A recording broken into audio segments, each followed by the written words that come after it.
This week, the Golden State Warriors superstar sat down on NBC's Today Show to share a new chapter of his journey.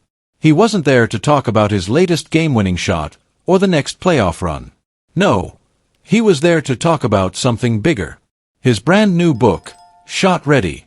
Leave your like and subscribe to the channel so you don't miss any updates. Now, the debates around Curry have never stopped. Fans and analysts argue endlessly about where he belongs among the greatest players of all time. Top 10, top 5, higher. The arguments continue. But there is one truth that no one can deny. Stephen Curry has changed the game of basketball forever. Before Curry, the three-point shot was a tool. A weapon used sparingly, mostly by specialists. But after Curry, it became the heart of the game. It became the way the sport is played. From the NBA to playground courts around the world, his influence is everywhere. Kids are no longer practicing mid-range jumpers. They're pulling up from 30 feet, yelling, "Curry!" as the ball leaves their hands. But his new book isn't just about the arc of a basketball. It's about the arc of a life. In Shot Ready, Curry opens up about the mindset that fueled his rise. The unseen hours, the work done when no one was watching. He dives into family, into fatherhood, into the challenges that shaped him. It's a story about resilience, belief, and turning doubt into fuel. On social media, Curry described the book with one powerful message: this is more than just basketball. It's about belief, about resilience, about doing the work when nobody is watching. It's for every dreamer who has ever been underestimated. And isn't that the story of Stephen Curry? A player who was told he was too small, too skinny, too weak. A player who didn't have the physical gifts of others. But instead of letting that hold him back, he embraced what made him different. Curry said it himself, "I was always different, in how I looked, in how I played. At some point, I had to stop seeing that as a boundary, and start seeing it as my superpower. My creativity, my flair, my work ethic, that became my strength. I didn't have the physical gifts. What I had was patience, belief, and readiness for my moment." Think about that. He didn't see obstacles. He saw opportunities. And that mindset is exactly why the NBA looks the way it does today. Curry even went further, reflecting on the game as it stands right now. In his eyes, this is the most skilled era of basketball we have ever seen.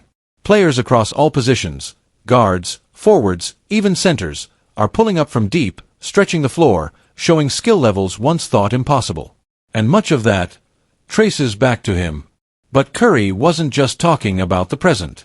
He was thinking about legacy. About the mark he will leave when the ball stops bouncing. He shared a piece of advice that stuck with him since his rookie years: leave the league better than when you found it. And if we're being honest, that's exactly what he's done. The league today is faster, more skilled, more creative. The three-point shot is everywhere. And across the world, millions of young players are inspired by what Curry has accomplished. They see themselves in him, not as giants blessed with unstoppable power, but as dreamers who can achieve greatness through skill, discipline, and belief. And here's the most remarkable part: after 16 seasons, he's not finished. At 37 years old, Stephen Curry is entering his 17th year in the NBA. Most players by now are slowing down. Most have faded into the background. But Curry, he's still chasing championships. Still striving for greatness. Still believing he can play at the very top of the game. In his own words, "I want kids today to be inspired by what I've done. I don't take that for granted. I still believe I can play at the top. I can win at the highest level. My goal is to squeeze everything I can out of this journey." Think about that. A player who has already changed the game forever. A player with 4 championships. 2 MVPs. Countless records. And yet, he's still hungry. Still fighting. Still writing his story. Stephen Curry has already secured his place in basketball history. He has already redefined what's possible. But for him, the story isn't finished. The chapters are still being written. So when the final page is turned, when the final shot is taken, and when his journey finally comes to an end, there will be no debate. Stephen Curry didn't just play the game. He transformed it. He left it better than he found it. And his legacy, will live forever. The year was 2023. The Golden State Warriors, a dynasty chasing yet another championship, entered the playoffs with all eyes on them. And standing in their way, the hungry Sacramento Kings, a team that had been waiting years, decades even, to remind the league that they were no longer a forgotten franchise. From the very first tip-off, this first-round series didn't feel like a typical playoff matchup. It had intensity. It had fire. It had the energy of something bigger, the birth of a new rivalry. 7 games, back and forth, momentum swinging like a pendulum. The Kings refused to bow down to the Warriors' championship pedigree. De'Aaron Fox was electric, Domantas Sabonis battled in the paint, and Sacramento's crowd was deafening, tasting playoff glory for the first time in years. And yet, as always, when everything was on the line, Golden State leaned on its leader. Stephen Curry delivered a performance for the ages. 50 points in Game 7, the most ever scored in a deciding playoff game. It was a reminder to the world that no matter how much the league changes, Steph remains one of the greatest forces the game has ever seen. But before that iconic moment, before the confetti fell in Sacramento, there was an incident that set the basketball world on fire. Game 2. Warriors vs. Kings. Fourth quarter. Emotions running high. Domantas Sabonis crashes to the floor in the paint. As he goes down, he reaches out, grabs the ankle of Draymond Green. In that instant, Green reacts. He stomps down hard onto Sabonis's chest. The crowd gasps, Sabonis writhes in pain, and the referees waste no time. Flagrant 2. Ejection. The headlines were immediate. Dirty play. Vintage Draymond. A suspension is coming. And sure enough, the NBA acted quickly. Joe Dumars, the league's executive vice president of basketball operations, announced that Draymond Green would be suspended for Game 3. The statement was blunt. This wasn't only about one play. It was about his history. Years of technical fouls, flagrant fouls, and confrontations that had made him one of the most polarizing players in modern basketball.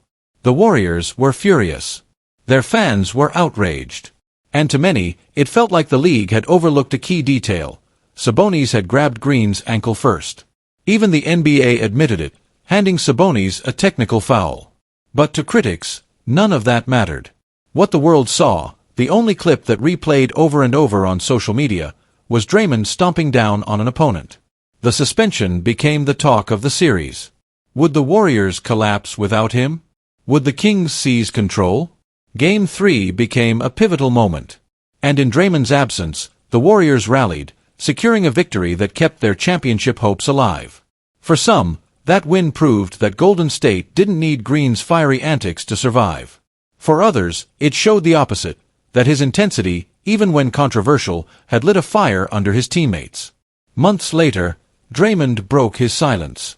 On a live stream with Kai Cenat, he rewound the footage, replayed the moment, and defended himself with the same passion that he shows on the court. "Bro, you've got to get him back. Why is he holding my ankle? You can't do that. If you grab me like that, I'm going to step on you. Look at it, he's got my leg wrapped up. They don't show you that part. They just show the stomp. They don't want you to see the truth." It was classic Draymond. Unapologetic. Defiant. Standing his ground in the face of criticism. But here's the bigger question.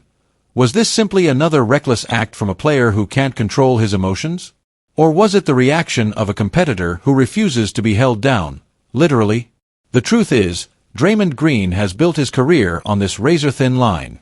He's the heartbeat of the Warriors dynasty, the emotional leader, the defensive anchor, the enforcer who does the dirty work others shy away from. But he's also the player most likely to cross the line, to make headlines for the wrong reasons, and to leave his team short-handed when it matters most. And that's why this moment still lingers. The stomp on Sabonis wasn't just a single act. It was a symbol of Draymond's legacy, of Golden State's culture, and of the fine balance between passion and punishment. For Warriors fans, it was proof that Draymond will always defend himself and his teammates, no matter the cost. For his critics, it was evidence that he will never change, that his intensity will always spill over into chaos. But one thing is undeniable. This incident is now a permanent part of NBA playoff history. It will be remembered every time the Warriors and Kings face each other. It will be replayed in highlight reels, in documentaries, in conversations about Draymond's career. And maybe that's fitting. Because love him or hate him, Draymond Green has never been boring. He has never been silent. And in the 2023 playoffs, with millions watching, he once again reminded the world of exactly who he is. Unshaken, defiant, and unapologetic. The Golden State Warriors. A franchise that, for over a decade, has defined greatness in the NBA. A dynasty built on skill, chemistry, and unforgettable moments.